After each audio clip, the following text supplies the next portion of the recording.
Dear brothers and sisters, praise the Lord. Today let us see some verses from the book of Isaiah. First, chapter 28 and verse 2.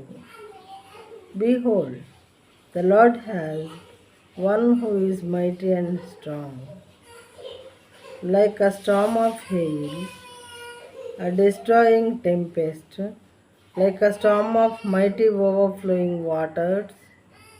He cast down to the earth with his hand. ఆలకించుడి, బల పరాక్రమములు గలవాడొకడు ప్రభువుకు ఉన్నాడు.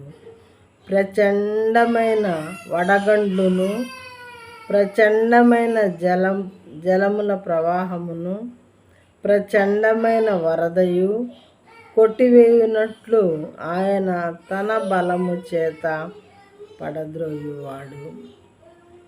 కొంతమంది ప్రజలు ఏమనుకుంటూ ఉంటారంటే వీళ్ళ బలానికి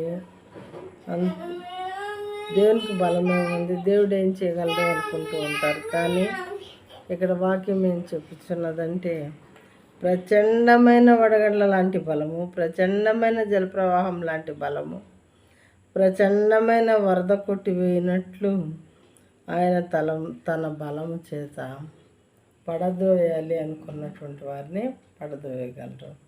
ఇవన్నీ కూడా దేవుని చేతిలో ఉన్నవే కదా, ఇవన్నీ కూడా దేవుని సృష్టియే కదా. అందుకని చెప్పి ఆలకించుడి, బల పరాక్రమములు గలవాడొకడు ప్రభువుకు ఉన్నాడు. ప్రచండమైన వడగండ్లను, ప్రచండమైన జల ప్రవాహమును, ప్రచండమైన వరదయు కొట్టివేయినట్లు ఆయన తన బలం చేత పడద్రోయువాడు.